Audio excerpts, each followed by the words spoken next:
So it's a big one today, boys. We got a big one today. You don't get much bigger than getting the head coach of the Maryland football team when you're a Maryland sports recruiting and sports podcast, whatever you call us. But you don't get much bigger than getting. We got to work on our boilerplate a little bit, Larry. Yeah, that was bad. Sorry. That's the first thing everybody's going to hear when they listen to the show, too. Mike Locksley is joining us. That's the point. Mike Locksley is joining the show. We're very excited about that. We got some good questions for him. Obviously, the team's off to a good start. And I realized I watched back Sunday. We did the post-game show I did it with Wes. And I watched it back, and I realized I never said his name. And I felt bad about that. And people listening are probably like, I guess people didn't hear the audio of that, but still people listening are like, wait, who is this? Like, who's that dude?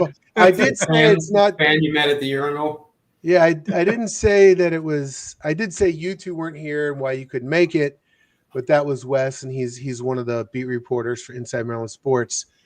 But what I need to do more often is to introduce us at the beginning of the show, because I have been criticized for that before, not forgetting that we also put this up as an audio podcast. So for the audio listeners, the people who are not watching and cannot see, we are joined by our normal trio. The publisher of Inside Maryland Sports, Jeff Ehrman, is here. Paul Douglas, his headline is tonight's menu, braised cow with a fine Chianti. That's braised crow, Lawrence. You've had What to did put I on your say? glasses, buddy. You said cow. Oh, sorry, braised crow. My fault. Yeah. Yeah. Jeez, I'm just screwing up. Readers. What a great show to just screw things up at the beginning when we're going to get our highest ratings. And I am Larry France. My headline is the Loch Ness Monster. So there you go for the people on the audio. You know who's here.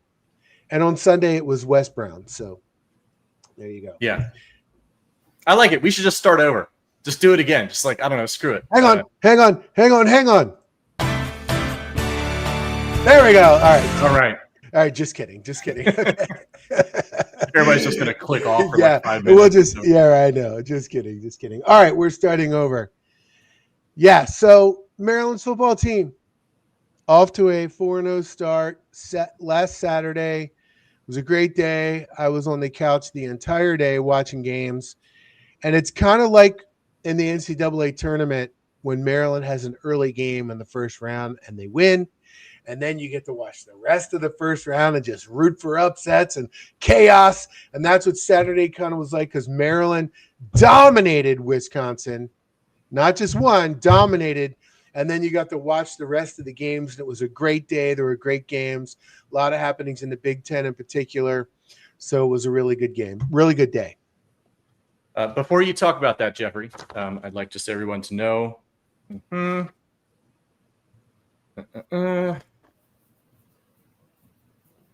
Okay, we got props. I'm just gonna get to having my little snack here while you're talking. So Jeff, go ahead and why don't you start? Let me describe for the audio listeners what's going on. Paul lifted up a picture of a crow, and then he put a table setting, a place napkin, tucked it in as if he were eating dinner and as if he was eating crow. And why would that be, Paul? I know why, but please explain to the people why you're eating crow. Because even though I am a football genius and I picked the correct score, I mixed up the teams.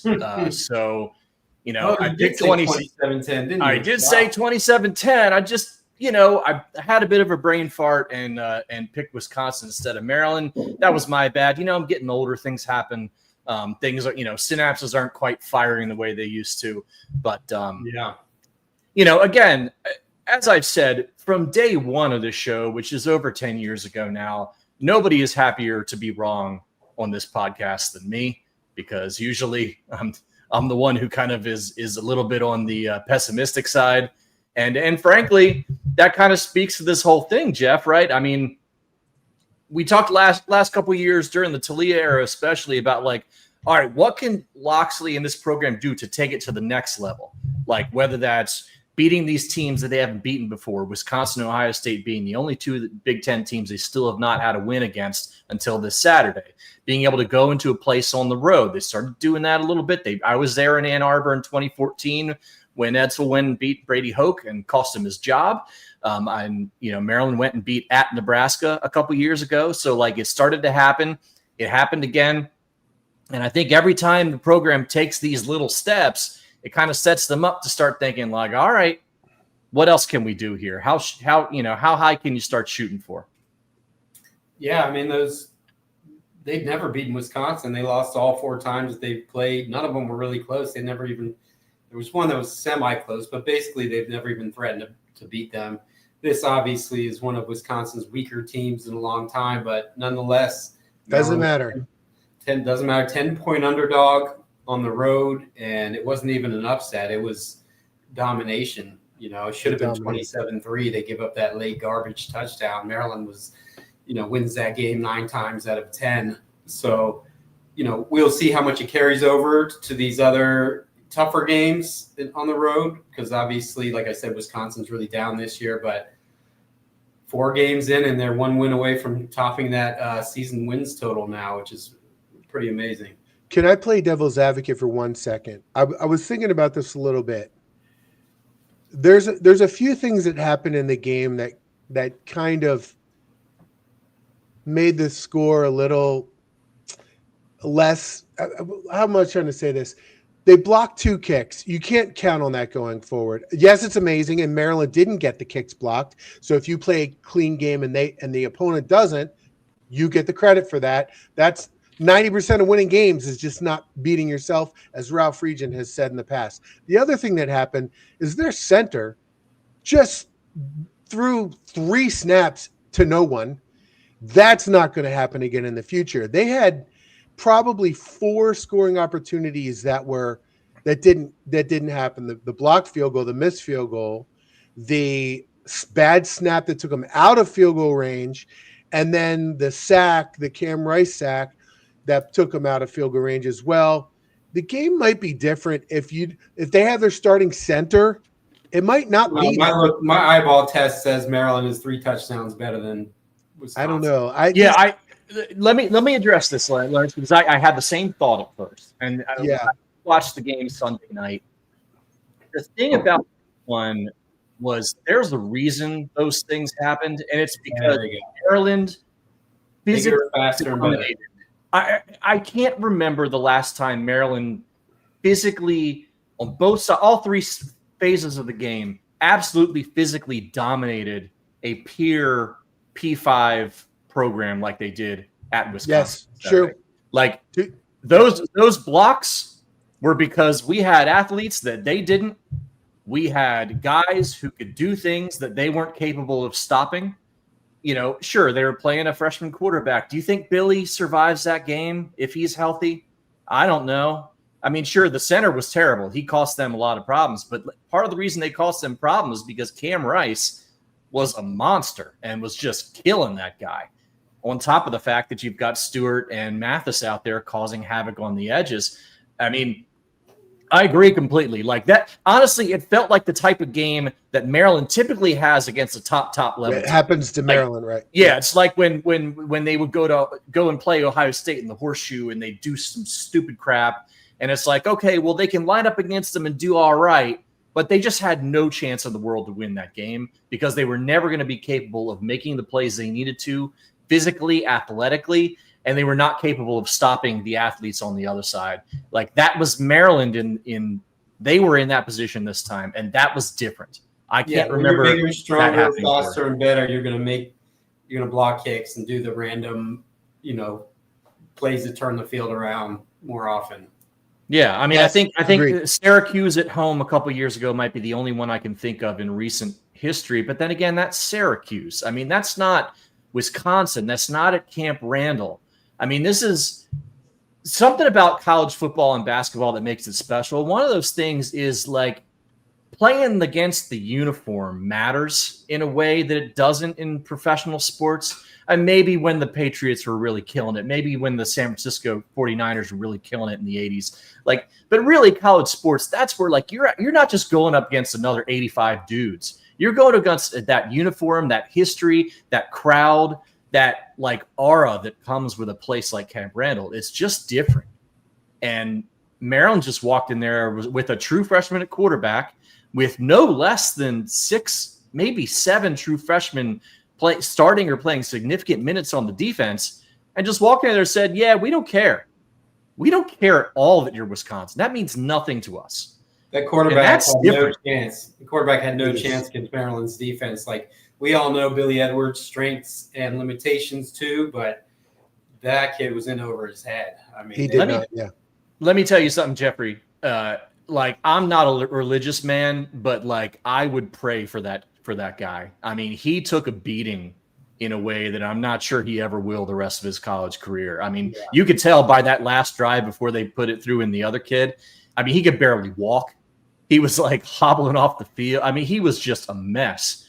And and that was all. And not even when they weren't sacking him, when he took those, he decided to run up the middle. Every single time he was getting blasted by like 3 dudes after like a 2-yard gain. I mean, just again, the physicality with this defense especially is just different than I can remember in this team. And it's wild that's being driven by true freshmen, by kids who were in high school last year. And not just that, if you look at the 2 deep, there's obviously the kind of star freshman that everybody's talking about. But you look at the 2 deep, the second string is almost out of the 22. Offense and defense is almost entirely freshmen, redshirt freshmen, and sophomores. If they keep this together, there's something could be happening. Well, we should give Locks that announcement. Tell him tonight, like, you should probably keep this together. Let him know because hey, Coach, I would somewhere else. Oh, good idea. Good idea. That's Coach, I got an idea. I think we should probably keep the young guys on the team.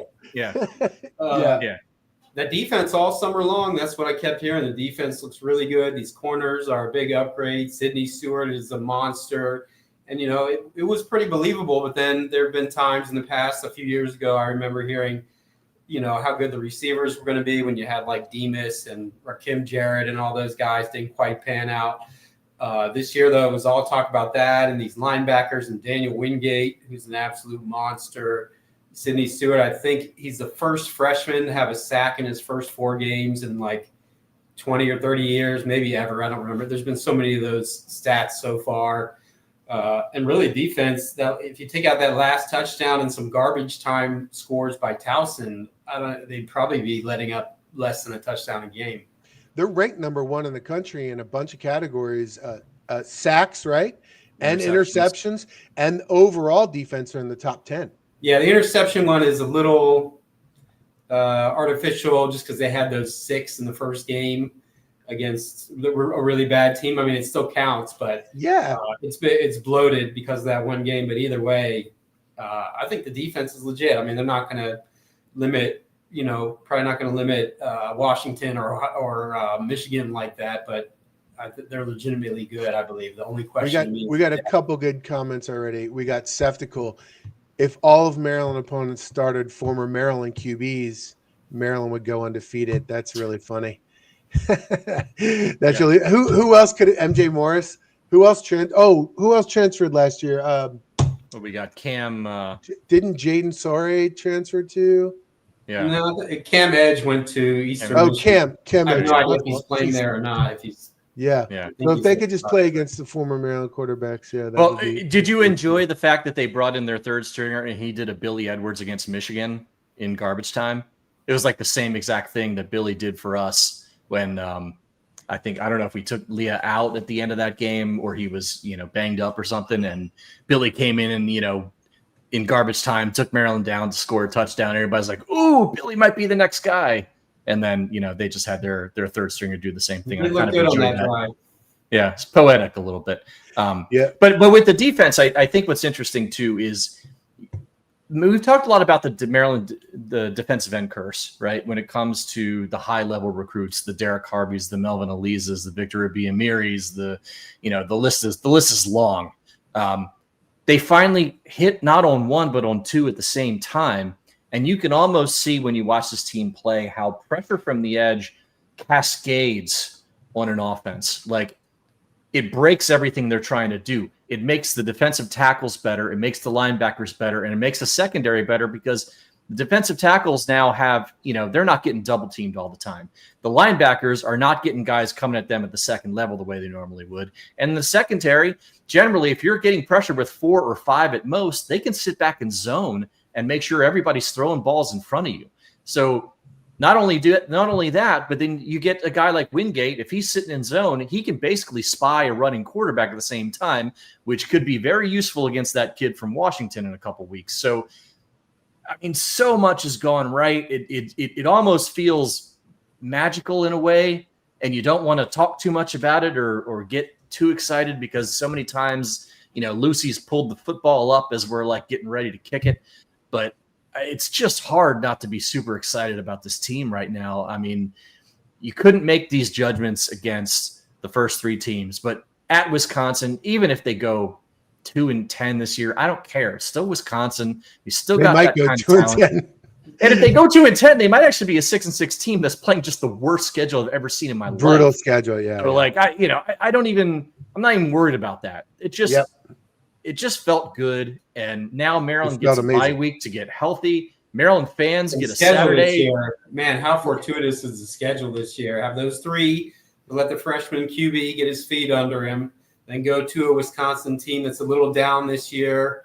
A great opportunity for your team to be fired up, build momentum. Now a bye week to rest because they're a little banged up. And then Washington coming in right after playing Ohio State. We got a good comment from Mr. Popo letting us know that Cam Edge has actually played 8 total passing attempts in 2 games, 67 yards and 1 TD. And speaking of Washington, there's another good comment here from Ricky Riley. As any excited to see crowd levels for Washington game in Nebraska? Do we know how the ticket sales are going for Washington? It seems like there's a groundswell. There could be good things happening. It'll be a good crowd. I mean, they're not going to share the numbers ahead of time or the expected projected numbers, but I bet it's, 40, what do you think, 43, 44? I mean, well, capacity is 44 now. Why is capacity 44? Because they changed the seats in the lower bowl. There's still the bleachers, but the seats are wider. So there's less seats. Did they do that? I did not even know that. Yeah, this year they did that. So I think capacity is 44 or 45 right now. So I would be shocked if they don't hit it or get pretty close. Yeah. And then, it's just talking about that schedule. I mean, you're looking right now, you've got Washington at home. Obviously, they're good. Okay. But they're not a world beater, it doesn't look like. They're just a really good football team. But they got to play Ohio State on Saturday, and they got to cross the country, and that's not been good for those new Big Ten teams on the West Coast. Yep. And then you got Nebraska coming here. Nebraska also looks pretty good, but certainly doesn't look unbeatable. And then you go to UCLA, which is a complete shambles. So, you go even 2-1 in those games, you can start to think big again here. I mean, it's not it's so tough because we live this out so many times, right? Where Maryland looks good in September and you're like, all right, this is the time it's going to happen. And it doesn't quite come off, but they've got this little run here before the end of October where things could get really crazy. Speaking of, let's bring it up. Let's look at it.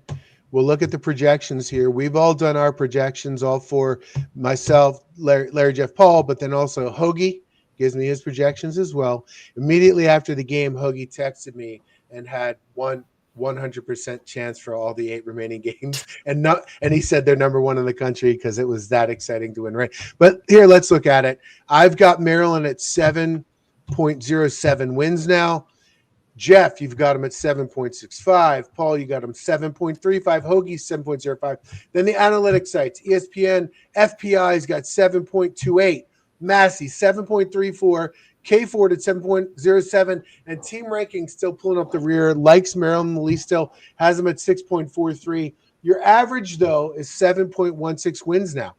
Before the year, obviously, all of us are taking that in an instant. If you offer me 7, I still might take it right now, but that's where we are.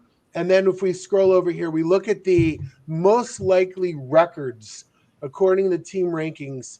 They say 6-6. Now, remember, they're the lowest one with 7-5 more likely than 5-7. But let's look at K Ford. The most likely record now, 7-5, and 6-6 and 8-4 are just about even at 24% and 23%. Bowl chances, 90%, 92%. 72%. So all the numbers took a big jump this past week. All really good stuff. So there you go. Yeah, I mean, that's probably what you'd expect here. I think the issue is, again, Wisconsin game might tell us a lot because it's not an elite team, I don't think. Washington. Washington, right. That's not an elite team, but it's a pretty good team. So that feels like a game is like, all right, if you go win it, obviously that's when you start dreaming a little bit. If you even just play a good game, but you lose, it's like, okay, fine, but it looks like this team's legit. And I think that matters to us right now because we've seen what's happened where this team turns into a pumpkin the second the clock turns October and they start really getting into the Big Ten schedule. And it's just like, okay, can we be excited? Can we maintain that and not witness the same, failings that we've seen in prior seasons? I mean, that's always the thing with Maryland. But if you didn't have that history hanging over you, I don't know anybody who's not looking at this team and being like, these guys are good. You pretty much summed up Jim Smith's comments in that radio interview we posted today. That's exactly what he said. He said, I understand that I don't have the calluses of having been around here for the past 20 years, so I get it. But he said he's noticed that Maryland fans can be pessimistic because of it, and he wants everybody to just try to be more positive and things like. I can imagine for an outsider coming in and being a little stunned by that. Not that it's not warranted, but that's exactly what he was saying. Everybody's got that, you're not fooling me again mindset. But I don't think this team's going to turn into a pumpkin. They're not going to look this good, clearly, and have dominant numbers on defense for the rest of the season. And they'll have some losses, and they'll, have some games probably where they, could get blown out against some of the better teams from Michigan. But to me, this doesn't look like a team that's capable of just crashing like some of the ones in the past. I think they have a lot of talent. You can tell that they really like playing with each other, and they've got a really talented young quarterback, which is a position that I want to see that at in a lot of those years. I still want to. It's September, Maryland, right? Like I do have the calluses that. Yeah, we've so when you've been through this enough times, it's different. But like, I'll say this, Larry. Though the difference is typically Maryland, they're riding a good offense in September. Typically, that's what happens. Especially under Locksley, they've got a killer offense. They're putting up a ton of points. They look like the prime. What was it? The greatest show on turf kind of thing from the Rams back in the day. And then they hit the cold weather and they hit the good teams and it all falls apart. This time, it's the defense that's really driving it. And that's different for me because your defense comes with you on the road. Your offense doesn't always all the time. And when we talked about the ability for Maryland to play with the lines, the offensive line, look, Maryland still can't run the ball. That's going to be a problem. It's going to be at least a loss or two because we're just not able to put drives together. We're not able to put together a 16-play drive to kill off a game, that kind of thing. But the defense travels, man, and I don't know. I can't imagine a situation where that defense is not at least keeping Maryland in these games so that Malik and some of these playmakers can go out there and make a play. Somebody on special teams can go make a play and then actually, put them in a game that maybe they shouldn't be in otherwise. Yeah, and Mr. Popo somebody just posted on the chat, people were really clowning the Ted Monachino hire.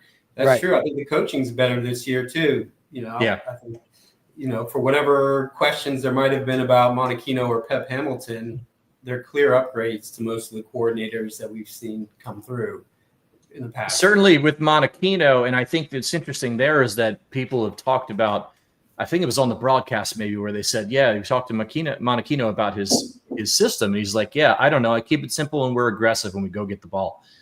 And it's like, maybe it's just, I'm sure it's not that simple, but like that just might be it. And we've also might just be better players. Oh, I think it's a combination of the both. I mean, how many, name me a Maryland defense that's this athletic and this physical and hits that hard. I mean, the only thing early Ralph days. Right. The only things that even come to mind are like that Peach Bowl team where you still had like the Darrell Roundtrees and the Kevin Eli's and the Merrimans and EJ Henderson and Leon Joe, like those Madu Williams, like they beat the crap out of teams physically. They had no problem going up against SEC, coming off a natty a couple of years beforehand, Tennessee, and just whooping their ass in that bowl game.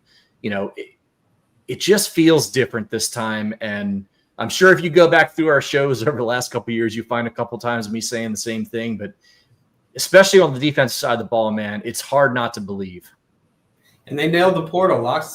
People, when you read all the rankings about the top transfers and all the hype, people weren't talking that much about Dante Joyner, who's probably going to play in the NFL. Has looked really good at corner. Huge upgrade. Cam Rice wasn't one of the biggest names in the portal. So they identified the kicker, Sean O'Hare from Richmond. So he really hit a grand slam in the portal. Dorian Fleming. Yeah, I said this on the postgame show. There's like 7 or 8 guys on our defense who are really good at their positions. Really good, like could be all Big Ten level players. Maybe not first team, but first, second, third, honorable mention. It feels like there's going to be 7 or 8 of them. Daniel Wingate plays like this all year. He's first team lock in my book. Yeah, he absolutely could be. He's been legitimately incredible, and having a middle linebacker who can do all those things and is also that kind of athletic stud. I mean, that's worth its weight in gold. I mean, he's so incredibly good, and just on top of everything. Yeah, I mean, he's got to have 1 million tackles already this year. I mean, it just feels like he's got double digits every week, at no least. matter what. To remind everybody, he kept Wisconsin from picking up that blocked field goal and running for a first down. He literally came over and threw the holder onto the guy with the ball to tackle him. It was insane. He just really rocked good. it. Hey, I think it was a long snapper. Either way. Reminder really quickly. Locks is coming up in 3 minutes. Jeff, have you posted it on Twitter? Because yes, you did. Well, something's wrong because I can see our numbers and the Twitter numbers do not look like normal. Maybe post again. I don't know. Yeah, I'll put it on now. Yeah, we've had issues with that in the past. Washington coming in is the next game after the bye, and I've multiple times throughout. I did a preview show where I predicted out Maryland's record, and I've been calling this game a potential upset since this summer, because of the bye, and because Washington has to travel across country. And people have correctly pointed out Maryland hasn't taken advantage of the bye, but it feels like the coaches this year might be able to do that. But Washington is good. I know you said they're only okay. I think they're better than okay. Denzel, they got triplets. I think I said good, not great, or not elite.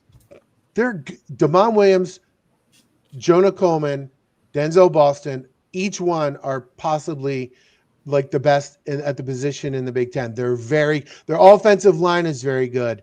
They're going to score points. This is going to be a real test for the defense. Yeah, it's kind of exciting in a way. I mean, it is. Even if you'd rather see Rutgers there right now, so you might have a little easier way to get to 5-0. But you kind of want to see what this team's really got. I mean, that's what it comes down to, right? That's why you play these games. I mean, sure, you'd love to go 12-0 in FCS or something, but they look good. They look really good, like legit good, and you want to see them play an offense of that caliber and see if they can handle it. It's going to be interesting to see Washington and Ohio State this weekend, amongst many great games. It's going to be very nice to just sit around doing nothing and not having to worry about anything. That's the beauty of it. It's family weekend for me. Andrew's he's a senior, last one, so I'll be going down to family weekend, and I'll be trying to follow along. I don't know. There's various activities I'm not going to be able to watch. I might even actually go to their game this weekend. Elon, we'll see. But you got a big one on tap this week. I forgot who Elon's playing. I don't remember, but they play like high school. Is it?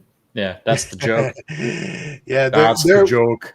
Their conference is pretty good. It might be the second best after the Big Sky with all those. I know a few people that loved it. Yeah. Can I just are very good. Sorry, can I just say one thing about the football game before we drift off and Locks gets here? I feel terrible. For Nasir Taylor, and I hope he's feeling better. And I really hope he didn't have a tough time in film because he got knocked out on CJ Smith's butt. That's a rough way to go down, but I hope he's doing well. That's the first thing Locksley hears as he joins. That's right. Let's add him. Well done, Paul. Well done. Here we go. And here we are. Coach Locks, the man Everybody is loving Coach Locksley, loving the football team right now. How you doing, Coach? What's up, fellas? How you guys doing? Till that first L, right, Mike? They all love you. I'm not even going to talk negative, Jeff. No. The team is 4-0. We got to win this week. We got to bye. You got to win the bye. 4-0, including a road win in the Big Ten, which is not easy. We're talking about Wisconsin might be down. Luke Fickell might be a square peg in a round hole there. Who cares? It's at Wisconsin. It's at Camp Randall. Awesome win, 4-0. How are you and the team feeling right now? We feel good, having accomplished, the first third of our season, getting out of it clean. By no stretch are we the finished product, as I've said, with this young, inexperienced squad. Every week we'll be fixing, plugging holes and fixing issues because it's just what you have to do as a team matures. And as I've said, I've seen this team grow kind of right before our eyes, and everything that we've emphasized, we've been able to get fixed each week. And I'm hoping during this bye week, as I told them, we can get our weapons cleaned and be prepared. So when we get back going again next week, that we're still hitting on all cylinders and creating the momentum that we need to have. Mike, you talk a lot about how these young guys don't know what they don't know. So they're just going into it with eyes wide open without kind of doubts or whatever else. But even with that said, has it surprised you at all how ready these young guys have been to make the kind of impact, especially Malik, obviously? Yeah, I mean, we recruited these guys, Jeff, and you know that we've been on a bunch of these guys for a lot of years. So there's not a lot of coaches surprised by the way that these guys, the skill that they have. Obviously, to go out and play and for a guy like Malik to play clean the way he's played, you wouldn't know until you actually put him in these situations. And, he had the spring under his belt where we left out a spring saying we had a room that had 3 guys we thought we could win with. There's no doubt that we thought very highly of Malik, which is why we recruited him here. But to see him play the way he's playing, none of us could say we saw it coming. And that's why I was very cautious saying, I don't know who we are or what kind of team we have. And Wisconsin gave us an opportunity to kind of test and see just where we are as a program. And I like what I see, but there's still a lot of work to be done. Yeah, Coach, talking about the Wisconsin win, first of all, congratulations for that. First time Maryland's beat Wisconsin in the Big Ten. And doing it at Camp Randall is just a whole other level of thing. And for me, I think the thing that stood out the most, on top of Malik being incredible for a true freshman, is that defense. And it just seems like athletically and physically, I can't remember a Maryland defense being that dominant in a way that it kind of reminds me of those defenses from your first tenure here back in the early Ralph years, where you don't just have good players, you've got dudes, and they just don't care who they're lining up against.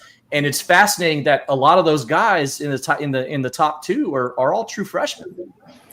Yeah, we knew with obviously some of the attrition that took place with how this landscape played out starting in December. We knew it was important, and instead of not having the resources to necessarily go portaling, we pivoted and went the high school route, which is very similar to NFL teams that build their teams through the draft. And we were fortunate to get some high talented guys like Zahir, Mathis, like Sidney, Stewart, like Malik Washington, CJ Smith, a bunch of these young players that in the last 2 classes have included players that have this ability. And so we've hit on the evaluations of the high school guys, and getting in here early, to go through a spring ball, as most of them have, except for maybe Zahir Mathis. And even though he would come down every weekend on a Friday and stay till Sunday to just kind of learn and start to get installs of the defense. And you got to give Ted and Azar and Coach JT and Zach and that group on defense a lot of credit for simplifying things and allowing really talented players to go make plays, because at the end of the day, it's still running, blocking, tackling, catching, and throwing. And right now, defensively, I like the fact that we're playing on a high level and we're able to get to the quarterback, create negative plays and do it without adding people to the rush. I mean, we're doing it with the front four, the front five guys that have really been efficient for us. Yeah, and while we're talking about recruiting, let me shout out my old high school buddy Tommy Palucci for helping out with that. You guys got a hell of a program and a hell of a staff that, it's not just the coaches, it's everybody in the program getting that done. Yeah, collaboration with whether it's Mercy, our GM in the back room. We brought Gerald Smoke Dixon back. He's running our roster management. He's constantly evaluating the roster for me. You throw in Twin, who came in as our chief of staff. I got to give a lot of credit because I can tell you this team was built, with myself, Brian Griffin, who's now over at St. John's, and Mercy. We were left as the only three that kind of had to figure this thing out, the portal pieces, where we hit, on some guys like Dante Joyner and Dorian Fleming and that evaluation and figuring out how to rob Peter to pay Paul to get these guys on campus. And so a lot of collaboration, a lot of people played a part in putting this roster together that people are seeing and excited about. And so, and to me, the future looks really bright for these guys if we can keep them here and keep them healthy. Hey, Coach, year 7, you got a new boss. Coach, new athletic director, Jim Smith, come in. We had him on the show. Everyone loved him. Tons of energy. Tons of ideas. He's surrounding himself with great people. Everyone's really excited about him. Maybe a new kind of era, a new feeling about the program. How's that going for you guys so far? It's been going well. When you got a guy like Jim that's coming from the pro ranks and understands sponsorships and understands the business of sport. And to me, I've spent 17 years here, and so I've seen the good, bad, and ugly of what this is, and to know and understand a guy that's coming in. And I've always thought, obviously with the resources of our fan base and the supporters, to rely on them to fund our program and to fund this new landscape is not sustainable. And so we do lay in 2 major markets, Baltimore, DC, which we call Terpsville now, wherever you love the Terps. And there's a sub market for, the Commanders can't go up to Baltimore and the Ravens can't come to DC, and the Terps lay in both markets. And I feel like we can be kind of a sub market, utilize these corporations in the state that would benefit from us having a strong football program, a strong athletic department. And to me, that's where the corporate community is the direction we need to go. And Jim, with his background, has come in, hit the ground running, and has really put together a really good strategy that I'm excited to see get executed. Mike, that leads me into my question. I know it had to be frustrating or demoralizing to kind of be doing it with one hand behind your back just because, your resources during the start of this player payment era were so limited compared to most of the teams, if not all, that you were playing against. How reinvigorating is it now to see what's happening with all these young guys and know that you'll have the resources to layer on more talent and keep these kind of guys around? Yeah, there's no doubt that obviously with the success that some of these young players are having that we've brought in, if one thing it shows the people that we do kind of know what we're doing when it comes to evaluating. It also shows that if we could just find a way to control this 4-hour radius around our campus and do a really good job, we don't have to go far. To now have what's called revenue share, where, this is the money that these players have actually earned because of the TV deal that we signed. We still have to figure out the NIL piece because every day that landscape continues to change, and it went from collectives to now, for-profit marketing companies and third parties that are now creating these things, but we still have no idea how this NIL Go thing is going to work, and it's just an ever-changing landscape. I'm glad because when you go from really not having much to at least having what these kids have earned, it gives us a chance to keep the nucleus of our team together. I mean, you're going to lose players in this new landscape. It's very similar to the NFL when free agency hit, but I do think with this revenue share with the contracts that it'll stabilize a little bit for us to really do a great job of maintaining this roster that we have while still adding pieces to it, which, we're off to a really good start for next year. How much more is that added to the job? you were already recruiting all the time, probably more than a lot of head coaches. You obviously have to coach games, plan, all the management, and now like looking at a salary cap and working out the numbers and what to pay this guy and that guy. How much has that added to the job? It's added quite a bit because, as most know, when it comes to that, I'm pretty hands-on. But I can tell you, probably the best thing that's happened to me is the addition of Pep Hamilton, the addition of Ted Monachino, the addition of Andre Powell to the staff. Because I went from meeting with the quarterbacks every night till 1, 2 in the morning, to game planning, to calling plays midway through the season a year ago, and people heard the quote in Vegas where I said I lost my team. But they didn't hear the second part where it wasn't because, we didn't have good players or good coaches. But sometimes you can be so knee deep in the forest that you can't see through the trees. And, I think my strength as a head coach has always been the relationship piece and knowing how to push and what buttons to push for my players. And, I found myself last year because I was so immersed in how do I hold this roster together? How do I pay the electric bill this month and maybe hold back on the water bill? How do I manage to take care of the veteran guys that have helped me go to 3 bowl games and still take care of bringing in some new energy, new blood to the program? And it really took its toll on my ability to feel and have a good feeling for what I needed to do with the team. Well, with the addition of some of these coaches, and when I talked about elevating the program, that's now allowed me to get back into that locker room, spend the quality time. I've have so many meetings that I do with individual players to figure out kind of how to get them going, and I like the way it's working so far. Hey, Coach, talking about this era with all these transfers in and out and everything, then you get a story like Shaleak Knotts, and Punch has been around. This is his 4th year, and he's never quite put it all together in a Maryland uniform. And then this year, he looks like he might be first team All Big Ten. Can you talk about his development personally and what's got him to this point? Because it's just such a great story. And it's one of those things, kind of us old guys who are used to having players around for 3, 4, 5 years can kind of enjoy still having a guy like that. Yeah, and it's been great to see that, because Punch has been one of my favorite guys from the time I sat on his couch down in North Carolina with Mom and Grandmom, and that village that he has down there that really has invested in him. And for him to come up and, he's played behind some really talented players. We've seen a guy like Ty Felton go from being kind of a 3-4 receiver to where they become the number 1 guy.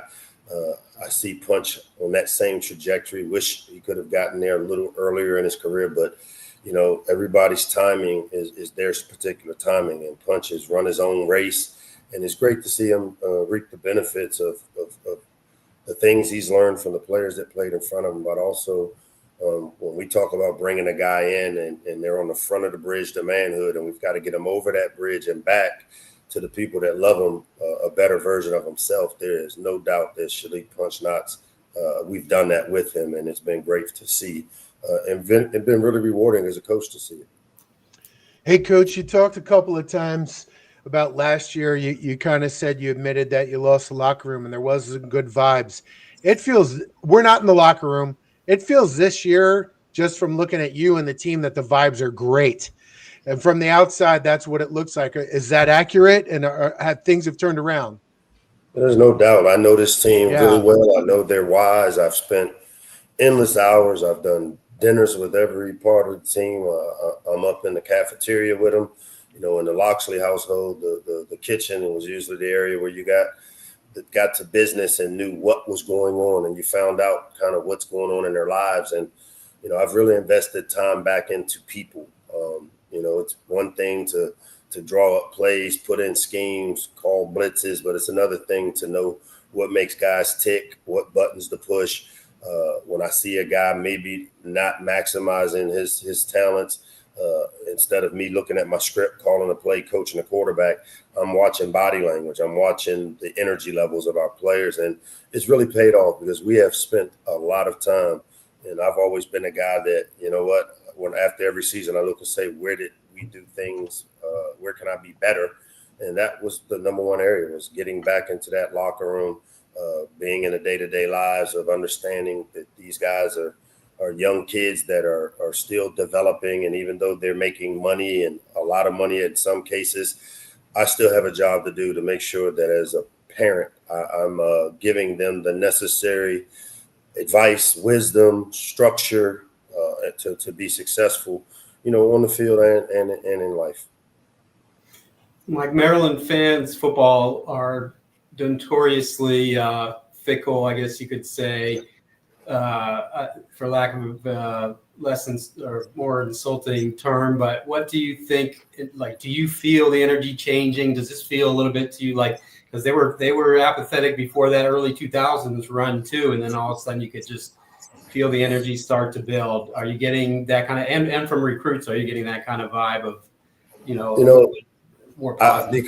Because I'm not really into the weeds with the external parts of it. I mean, like I said, been here 17 years, Jeff. I know all about our fan base, and I'm not afraid of what their expectations are. But the one thing is, I'd like to say my give a crap gauge being on E about some of the things that maybe our fan base has issues with.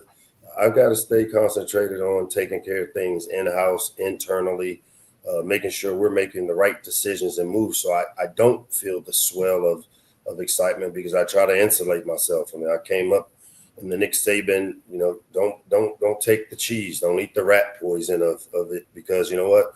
There weren't very many people in December and January when, everybody was leaving this place and going other places, and there wasn't a lot of direction. There weren't very many people like, hey, Locks, how and what can we do to help you? And so, you know what? We figured it out.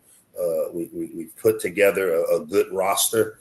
Now the goal is to continue to find a way to develop it, build on it, so that we can get this thing back on track. Mike, we talked a lot about the NIL stuff, and I think we're all, at least the general consensus, I think, with the fan base is really happy that these kids are finally able to make a dollar off of all the dollars they're creating for everybody else. But it adds more stuff to your job. Every day, you don't have to coach a team. You've got to keep them in school and happy and academics good. You've got to keep them on the level. And now you've got to help them with the business aspects of things. So I'm curious how you guys are trying to help the kids who maybe haven't had a lot of money before and are now getting steady paychecks, how to keep them focused, how to keep them, make sure they're staying on the level and not blowing all their money on a new Bentley or something. It's a lot like raising kids, man. You have to anticipate what some of the issues will be.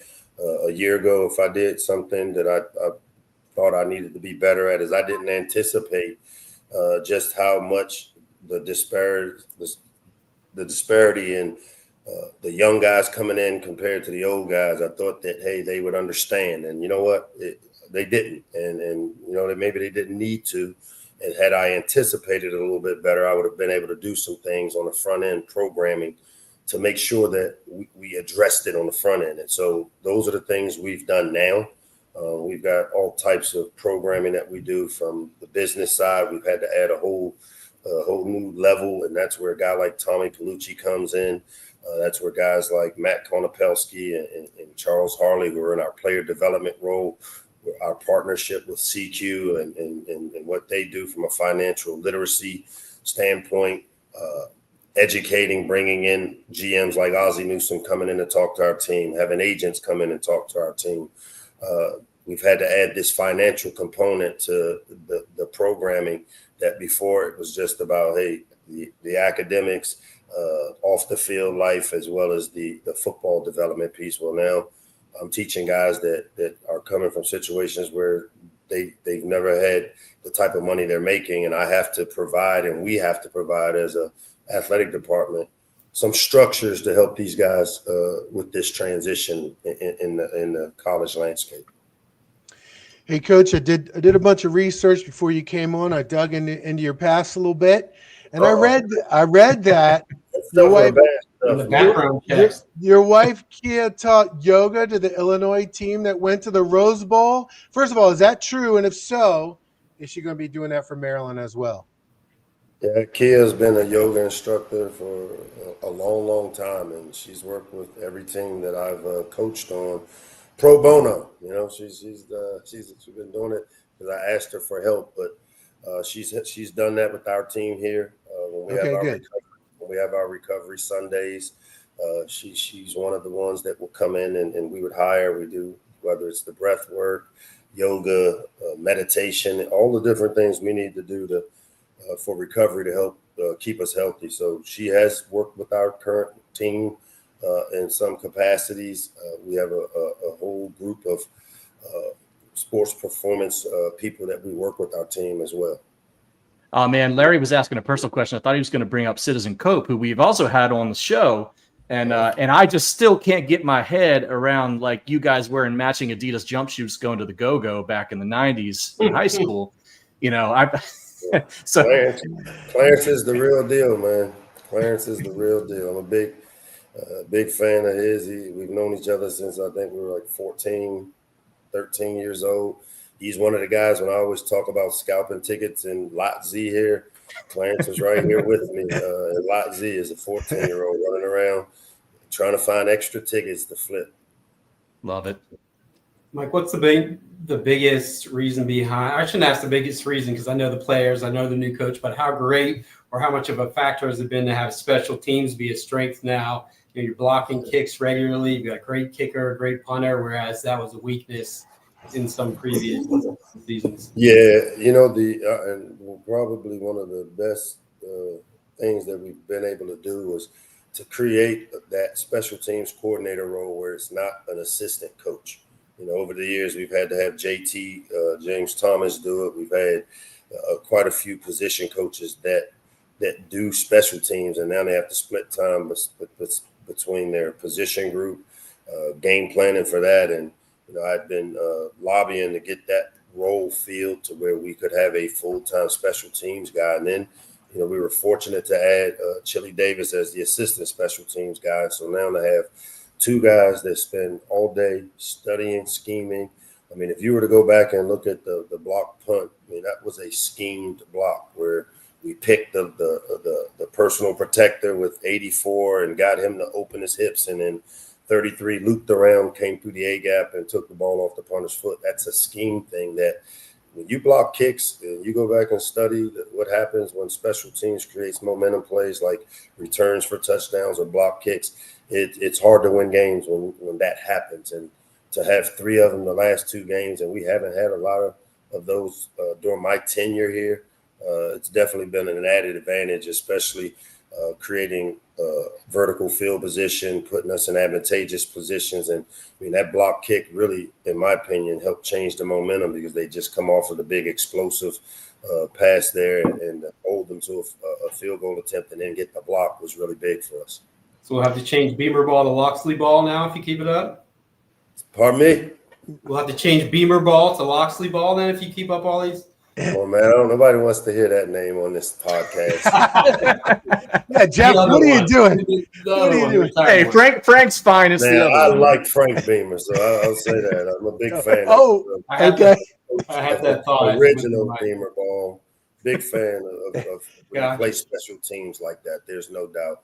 Coach Beamer, the elder Beamer, was one of the best at putting great special teams. And I always say you could tell the character of a team by how they play special teams. And we've got starters and contributors. You know, Daniel Wingate is the starting right guard on our punt team. And we've got starters on there, but we also have some guys that are starting to make a name and create value and understanding that there is value in being a special teams player. We had that with DJ Samuels, who has really been great special teams. We moved him over to play fullback, and he's brought a mentality to that side of the ball.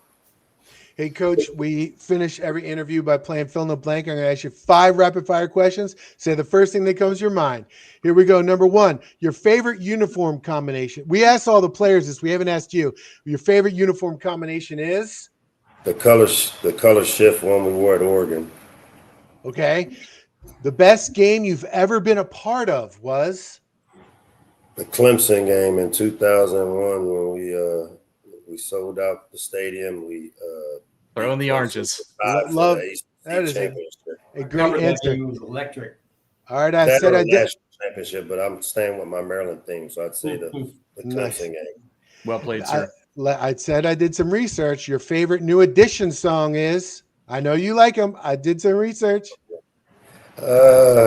Mr. Telephone Man. I'm an old school New Edition. I don't like the new. I like Mr. Telephone Man when Me and Bobby Brown could have been twins back in the day. All right. I thought you might be a can you stand the rain kind of guy. You're a slow jams guy. Yeah, I mean, it depends on the mood. That's I mean, jam if right it's there. after 10 p.m., it's probably can you stand the rain? All right. Your favorite place to get steamed crabs is? Oh, come on. I go out the Crab Claw, St. Michael's, man. I will hop on a boat and take myself out during COVID. I went out 18 straight days because I was learning how to drive a boat, and I went 18 straight days to Crab Claw out in St. Michael because it was the only little breadcrumbs I had to learn how to go somewhere. It was the only place I knew how to go. Nice. Last one. You've had a number of recruiting hashtags or slogans such as DMV to UMD, locked in, vitamin water, the best is ahead. The next big recruiting slogan will be, let's break it right now. What's the next one? It's elevate right now. We're trying to do everything we can to hashtag elevate this program. And in recruiting, elevate is going to be important to add pieces to this young team. All right. Thank you so much, Coach. You got it. You've certainly elevated the fans' spirits right now, Locke. So keep it up, and let's check in again later in the season. All right. All right, guys. I appreciate you guys. Yep. Thanks a lot, Mike. Thanks, Coach. There he was, Coach Locksley, having a great season so far. The team having a great season. Coach looking great. And like we said, a lot of people were critical of the offseason moves, the transfers out, and where is he putting his money? Well, with each passing game, he's looking better and better with those decisions he made. He called it Moneyball. That's what he called it throughout the offseason because he's still – the revenue share hadn't started. Like I mentioned, those guys, the transfers he got were they were solid guys and they had some good offers, but they weren't the super expensive guys. They've been great. And then the other thing you have to do, he picked them up and slapped them on the table, the onions this year. When you're a guy who, and I think I have not published this article yet, but I wrote about it. It'll be up soon. But when you're a guy who's supposedly on the hot seat, and fans aren't showing up for the games and the apathy and all that, to then basically stake your future on a bunch of 18-year-olds, because half of the best players on this team are true freshmen, is a pretty bold move, because if that goes wrong, 2 years left on the deal, that could be in trouble. Yeah, that could change your whole career right there. So we're only a third of the way into the season, so who knows, but he's looking pretty ballsy for having done that and how it's worked out so far with all these guys. I can't remember Maryland ever playing this many, even close to this many true freshmen and relying on them. No. Real quick, Paul, I know you're going to jump in. We've got a lot of people watching right now. If you have not liked our show, please do that. Please subscribe. If you want to click the notification bell, when we're going live or whatever. Just wanted to throw that out there. Go ahead, Paul. I know you were going to say something. No, that was weird. Larry did like a radio host thing. We don't do those very often, Maryland. Well done. I'm being an ass. It's funny though, because like we've talked about this a little bit, but like when you come in the offseason and you watch, like when guys like Keelan Wyatt and Caleb Wheatland's off the defense go, when you lose 4 NFL guys on the defense, and it was not a very good defense last year. And then Locke is just like, yeah, well, like these young guys, they've got it. They're going to be better. They're better. They're better than those guys. And it's like, okay, coach, sure. Yeah, I know. You got to say what you got to say to get through the offseason, and we'll see what happens. But he wasn't messing around, dude. Like these guys are insane. You should not be able to walk into the Big Ten with 6 or 7 true freshmen playing meaningful, and some like half of them Big Ten level football right off the bat. That just doesn't happen, and it's just really exciting. And I know every Maryland fan, well, not every Maryland fan, but a lot of Maryland fans are kind of like me, where they're just like, they want to get excited, and they've got this little governor on their psyche to keep them from getting so excited, so they get slammed back down to reality. This feels different, man, and it's just really exciting. It's fun. Yeah, it feels different largely because so many of these guys are going to be around for 3 years. It's not college basketball. If this was basketball, I'd be like, oh, this is like with Derek Queen. Oh, this is so fun, but man, he's going to be gone after this year. You don't have that with Malik Washington. He's got to play for 3 years. Sidney, Stewart, all these guys. So there's the in the moment excitement, and then also that long-term kind of soothing feeling of knowing that obviously, like Mike said, you're going to lose a few guys in the portal, but you got a lot of really good pieces coming back. You got Zahir coming in next year, literally the number one pass rusher in the country. That pass rush could be ferocious. Think about Sidney, Stewart, Zahir, Mathis, and Zion Healy rushing the passer. So it's a immediate gratification and also a lot of long-term hope. Yeah, it's nice to be able to sit back and start thinking about like, ooh, so would I stand Mathis up and put Ely's hand on the ground, or maybe I'd move him around a little bit. I don't know. It's just it's crazy thinking about that, and I don't know. It's weird being happy talking about Maryland football. Weird being we happy. are, but here we are. And we're going really, really long, which of course, if Fox is deal going with to it. stay, we do that. But what I think we have talked the football enough. There's another piece of really big news. Forgive the awkward segue. What the hell, man? This is like the fourth time this episode I did that. All right. No, I like it. That's good. It's good. Just go with it. Just be like, hey, we're being weird tonight. I don't know. All right. I'm about to get basketball. Going, so if it gets really loud here, that's why. There was a commit in basketball. Adama Tambadou, 6'7" power forward out of Putnam Science County in Connecticut, 122nd in the country. But he's going to jump, isn't he, Jeff, in the next time they do ratings? I would think he'll go up some. He had a really good summer. He's a guy, if you've been watching the show, we said a couple weeks ago that he seemed very likely to commit. So it was just a matter of time with him. Picked Maryland over Iowa State, had some other offers. Those were his two finalists. But, it's cliche. Everybody's saying it, but he's just a classic Buzz Williams kind of guy. A little bit undersized, or at least not, he's not a 6'10" guy, which I don't think Buzz has any interest in anyone over 6'8" or 6'9" with his philosophy, but just a grinder, a kid who's just going to go constantly, nonstop motor, really tough, high character, just the kind of guy that Buzz loves. So now you've got him, you got your shooter with Austin Brown, and you've got probably two high school spots left, I would say, with several actually falling off the board recently, most notably Anthony Brown, Wednesday, today, if you're watching now, committed to Vanderbilt.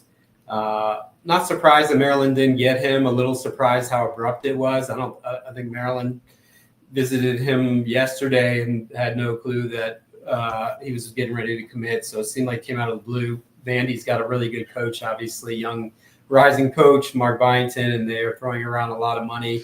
So it's two guys who Maryland was recruiting who ended up there. But, you still obviously got the big fish on the board, Baba Oladiton, number 10 player in the country. I know that there's fairly high level of confidence that they have a really strong shot with him. That's not to say it's a done deal, obviously.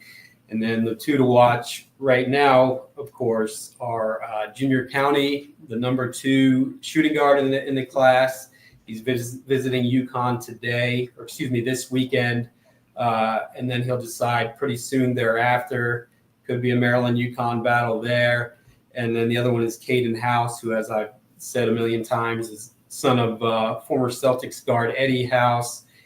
It seems like it could be Maryland, TCU, maybe Vandy, if they're still recruiting him now that they got Brown. I don't think anything's impending right there soon.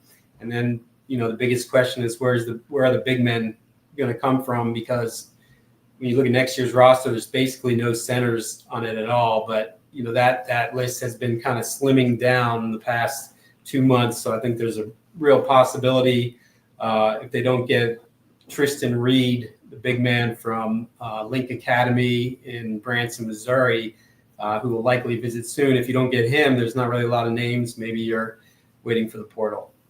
You see that comment, Jeff? A question from Chris L. No. Has there been any updates on Akizi? I mean, he's a 2027 kid, so it was always early at this time to look at juniors, but now that so much of the emphasis is on the portal and then there's less on the seniors, there's very little on the juniors at that point. It's kind of the whole process develops a little more slowly just because of that. But I know that Buzz Williams went out to see him, I would say a week and a half or so ago. And, he's another one who I think they feel like they have really good traction in with. Whether that means you get him, who knows, could cost $2 million. We don't know what they'll have, what the budget will look like at that point, but that's kind of baked in with them, and they haven't slowed down in recruiting him. So he'll be the big fish in 2027. I think they, as of this early stage, I think they're in there pretty good. Okay. Anything else basketball wise? That's all the recruiting. Schedule came out, right? Schedule came out, and it looks, who knows? There's so much volatility now. You look at it and you're like, oh, that's good. That's a tough one. That you don't even know. So that's true. Look at Maryland. What were they picked in the Big Ten last year? 8 or 9, something like that. Finished second. So who knows? Yeah, I mean, in most years when you're bringing in 5, 6, 7 new guys, it's one thing. Now you're bringing in literally 15. an entire team. I mean, there's absolutely no way to know what this team's going to be, and I don't know who anybody else's team looks like either. So it's more power to the Rothsteins of the world who are out there trying to make a living figuring this stuff out, because I got nothing, man. Couldn't be me. I couldn't do that. Yeah, I mean, it'll be fun. It'll be interesting. We're going to Vegas in November. That'll be fun. Like, I'm excited because I think some of the newness makes it exciting to see a different type of team playing certainly a different type of ball than we're used to from the Willard era. But it's hard to have any idea whether they're going to be actually good. I feel like even the scrub games in the beginning of the season are going to be interesting, because it's going to be like, what's the lineup? Who's playing? How good are they? We have no idea. So even what's the playing style going to look like here? Exactly. Like, we don't know anything. All right. There we go. That's the Adama Tambadou update for you guys, plus a whole lot more recruiting. We're going to finish the show with a Maryland Rankum. I'm going to give you a list of Maryland-related items and some criteria. You're going to have to rank them. We'll start with Jeff. Rank these top 50 recruits from the 2020 class in order of most likely to commit to Maryland in alphabetical order. Junior County, Caden House, Baba Alatatoon, Abdu Toure. Man, I almost want to put Baba first, to be honest, but it's the same thing. It's the defeatist attitude developed over the years of not getting the local 5-star. I'd probably go County, then Baba and House tied at number 2. I'm cheating. And then Toure, I think, is going to be a tough one. I think that one might have gone over their heads a little bit in terms of how high level it is, how much money is probably being thrown around in that one. But, yeah, it's really hard to say right now. We should know a lot more in about a week. Jeff just promised 3 top 50 recruits to Maryland. He guaranteed it. Write it down. Before we go to Paul, thank you, Mr. Antoine Cuff, one of our favorites, sending in the super chat. If you guys send in super chat, we automatically pop up your comment. Wolfpack in Vegas, fellas. It is going to be the Wolfpack in Vegas. Unfortunately, I'm the Zach Galifianakis of the group, unfortunately. I don't know, man. You would not believe how many times people have told me that I remind them of Zach Galifianakis. Okay, you could be Zach. There you go. No, I hope it's like jokes, but literally my mother-in-law one time, I was at a casino playing blackjack and the dealer said it. And then a few months ago, I was going through the Wendy's drive-thru. And the dude was like, man, you remind me of this dude. You look so much like him. And I was like, Zach Galifianakis? He was like, yeah, that's him. I'm like, I swear. I'm the guy that's getting married and gets left. Yeah, you're the guy that gets drugged and left on the roof of Caesars. That's no, I'm at Helms. Nobody's Bradley Cooper. You're losing your tooth. You're Yeah, losing.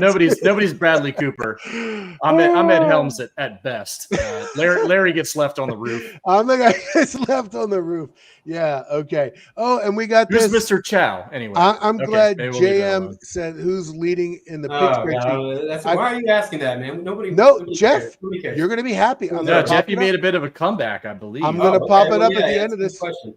Yeah, we're going to bring it up. Okay, Paul, rate these football games in order of most likely to win. In chronological order, Washington, Nebraska, at Rutgers, at Michigan State. Okay. I think none of those are gimmies. Right? That's why they were chosen. Yeah, no, that's pretty good. Right now, I think this team matches up really well with Rutgers, so I think they beat Rutgers. I think you know what? I think Michigan State might be easier than the home games because that's at Ford Field too. That's not even a real home game for them. That's a neutral And there's site. a chance that they're 4-7. Yeah, by they then.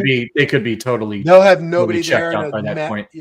Yes. So yeah, I would go with Rutgers, Michigan State, Nebraska with Washington. I think, and I think they're capable of at least splitting that. I think they split that. Then again, you could do these little sections where you can talk yourself into. You can win 2 here, win 3 here. All of a sudden, you're adding staring UCLA. You're adding UCLA Right, at 7. You're staring at a season Maryland hasn't had in quite a while.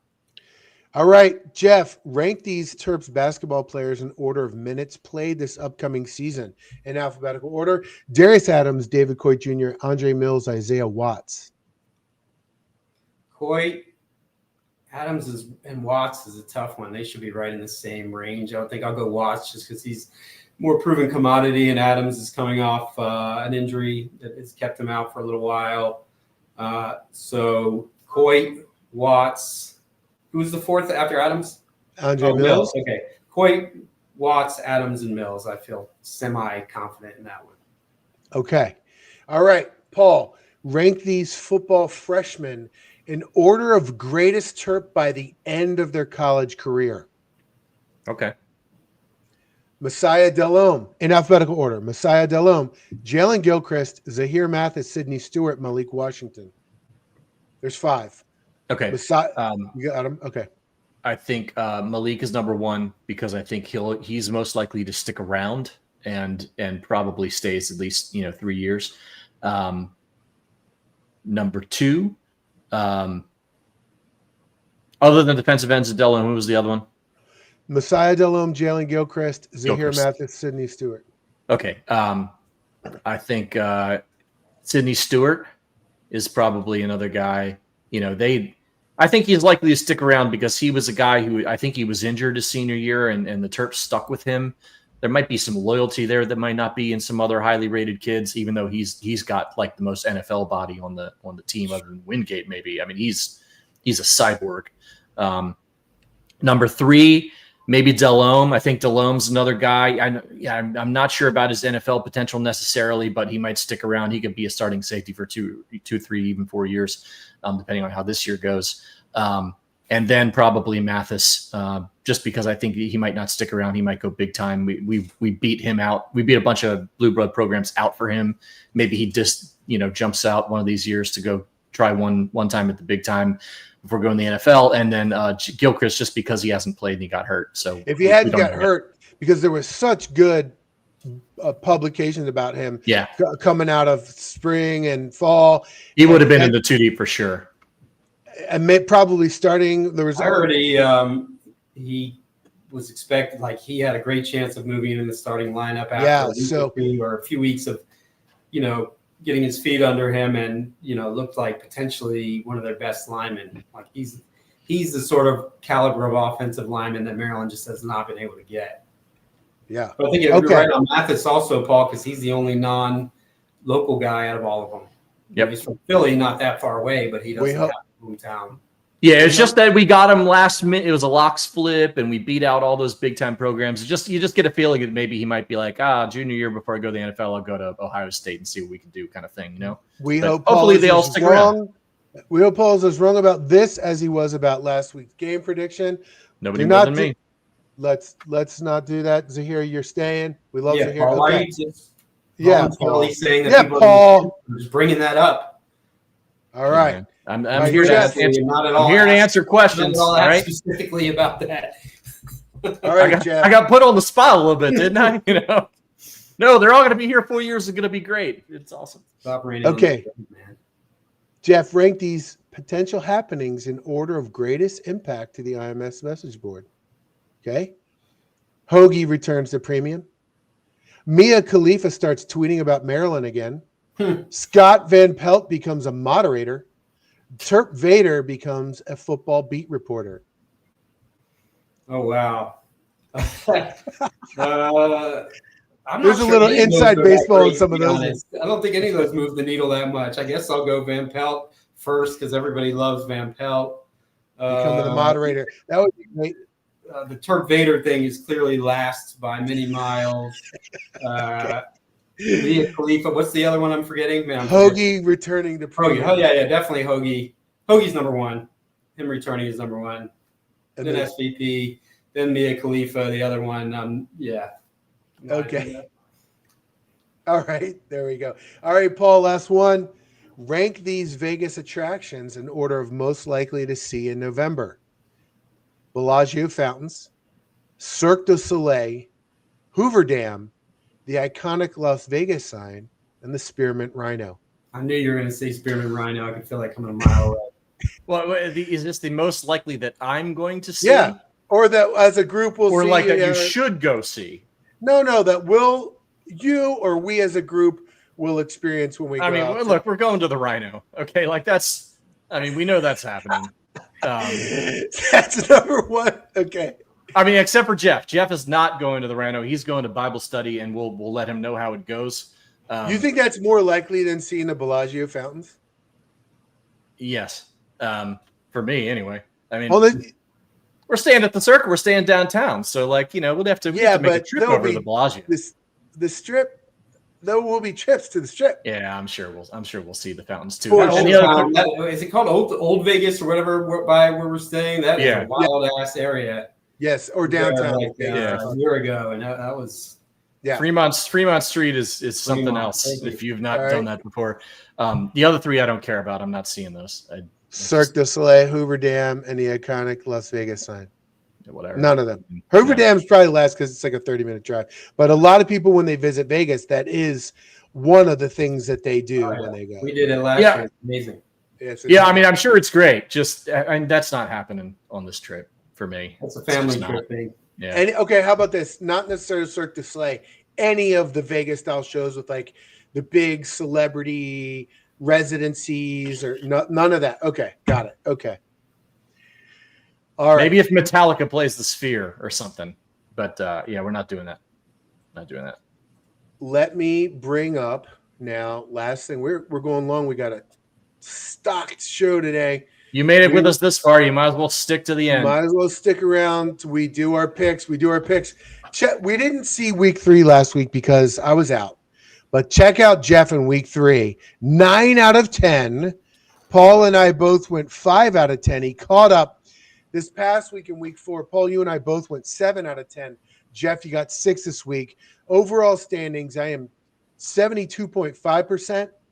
Paul at 62.5%. And Jeff, you're both at 62.5%. I'm 4 games ahead currently. How pathetic is that to go 9-1 and still be tied for last? That's pretty bad, man. Frankly, just doing 62% with no spreads is pretty terrible. It is pretty bad. Yeah. But I'm intentionally picking. I'm not picking. You're not picking obvious ones. Yeah. Yeah. So I'm picking tougher games on purpose. But anyway, here we go. Week 5. I have made my picks. They're hidden in white on white text right now. You guys are going to make your picks. Let's do it quickly. We're way over time right now, but let's go. USC at Illinois, Paul. I think USC is for real. So give me the Trojans on the road. Jeff? I'll take Illinois to bounce back. That was an embarrassing loss last week. Okay. Rutgers at Minnesota, Paul. Oh, man, you couldn't pay me to watch that game. I don't know. I did all the Big Ten games is why. Yeah, let's go with Rutgers. Whatever. Okay, Jeff? I'll take Rutgers too. They got a little taste of near success last week and blew it at the end against Iowa, and I don't don't believe Minnesota is all that good this year. All right, LSU at Ole Miss. the daughter Kiffin game, right? Did you see all that stuff yesterday? So Lane not. Kiffin's daughter is dating Weeks, the linebacker from LSU. Yes, I did. And they decided to drop that on social media like a couple days before that game. Wow. I think Lane's going to come out and try and score 70. And I don't know if Ole Miss is capable of that, but I think they're capable of winning, especially at home. So give me Ole Miss. Okay, Jeff. Yeah, what Paul just said amounts to all I really know about that game. I'll go LSU. All right. Paul, TCU at Arizona State. Big game in the Big 12. That's a great one. That's Friday night, little old school, I wanted to include one Friday night game. That's why I did that. The other possibility is Florida State and Virginia, but I knew we'd all pick Florida State, so I didn't do it. Yeah, that's easy. No, this is a good one. This is right down the middle for me. I go with the Frogs. I like the Frogs. Jeff? Yeah, I feel like TCU on that one. LaDainian Tomlinson's going to have a huge game. Okay. Yes. All right. Auburn at Texas A&M. Oh, man. I don't believe in Texas A&M. I never believe in Texas A&M, but I'm gonna believe in Texas A&M. Give me the weirdos in College Station. Jeff. Auburn's due to be good. Texas A&M is not that good this year. Auburn actually looks solid. I'll go Auburn. I think Auburn is good. Jackson Arnold, he struggled at Oklahoma last year, but he was I think a 5-star, one of the highest rated recruits coming in. Sometimes you struggle, you just need a new place, and he's looking good at Auburn. So anyway, Indiana at Iowa. All right. I'm not betting against Indiana again until they prove otherwise. Jeff? Yeah, they look like a machine so far. They don't look like they've lost a step from last year. I'll go Indiana. Yeah, I think they score a lot, and Iowa may slow them down a little bit, but not enough for Mark Gronowski. Not good enough. All right, Notre Dame at Arkansas. There's a pot of gold in Fayetteville. Give me Notre Dame. That's a point flip for me. I'll go Arkansas. Nice. Ohio State at Washington. It's an interesting game. First big game for Washington, high-powered offense, and Ohio State is, again, number one in the country. Hard to pick against Ohio State, man. They always just seem to win these games, especially in the regular season. So let me take them on the road. Jeff? I feel like Ohio State's due for an L. It would be good for Maryland if they take one. Obviously, you want Washington coming in undefeated and ranked. I'll take the upset, Washington. Nice. Alabama at Georgia. Big break. Well. There's some history there, isn't there? I don't think Georgia's very good, and I don't think Alabama's very good either. But I'm taking Kirby over Alabama, even though Saban's gone. I don't know about DeBoer. I don't know if he's going to make it there, and I think Kirby will find a way, especially at home. Jeff? That's a tough one. What's the spread on that game? Any idea, Larry? No idea. It's like Georgia's like a field goal or 4, maybe. Yeah. I don't know. Yeah, they're not quite as loaded as usual, and Bama really needs a kind of statement. We're still Bama, even though Nick Saban's gone, kind of win. So I will take Bama. Oregon at Penn State. The biggest game in the Alabama, Georgia's big. I think Oregon, Penn State's bigger. 2 top 5 teams will decide maybe who goes to the Big Ten championship. This game right here could potentially do that. I don't want to pick Penn State, so I'm not gonna. Give me the Ducks. All right, Jeff. Yeah, they're both really good, but I got to go with the team that's maybe a little better and at home with the West Coast team flying out, so I'll go Penn State. There you go. I will now unhide my picks. You're probably right, Jeff, but I can't do it. I feel you. Yeah. There's no explanation necessary on that one. So is there a single game where the only game that we all picked the same thing was Indiana over Iowa? every other game. All right. We'll have some movement. We'll have some movement. We'll have some movement this week. I picked Bama over Georgia because Bama just keeps beating Georgia even last year. It's like it's Georgia for some reason has the voodoo hex. They got the itis against Alabama. Yeah. It's like Maryland basketball against Penn State. Oh God. Yeah. I got Minnesota over Rutgers. You guys both pick Rutgers. They've got to travel. That's not a cross country. It's a tough trip in Minnesota. They always win 8. And they can row their boat to 5 and 7 this year. I don't love the whole PJ Fleck shtick either, but I got them. I got Oregon over Penn State in that one, which is a big one. I got Ohio State over Washington with you, Paul. So there you go. Those are the picks. Let me remove that. All right. This was a long one, but it was worth it. We had locks, and it was awesome having locks on the show. I think 3rd or 4th now time. 4? It's been a few. Yeah, something like that. Something like that. Yeah, we've been around. It's the 7th year, so that makes sense. He said a lot of good stuff. He threw some shade at the Beamer. That was fun. Great. As it came out of my mouth, I thought he would be thinking that, but he wouldn't say it. But he just said, should have asked him when they're going to play South Carolina. That should have followed up with that. When are you going to get that? Yeah. Next time. He didn't literally throw shade at Shane Beamer. He just talked about how much he loved his dad. We don't want to hear that name, but I love his dad. But I love Frank. Yep. Just saying. Yeah, that was good. All right. Hey, everybody. Thank you so much for joining this week. Click subscribe, like, notification bell, all those things. And if you're watching from Twitter X, follow us on there too, please. So thank you guys very much for joining us. It's a bye week this week, so we won't get to watch Maryland Saturday, but we got a lot of good, fun games to watch. We'll be back next Wednesday. Maybe there'll be another basketball recruit to talk about. Maybe some more football stuff. Getting close. When's signing day? Getting close. It's December, right? December? The ways off. The ways off still. Okay. Yeah. All right. Well, thank you guys for joining. We'll see you guys next Wednesday. This is IMS Radio.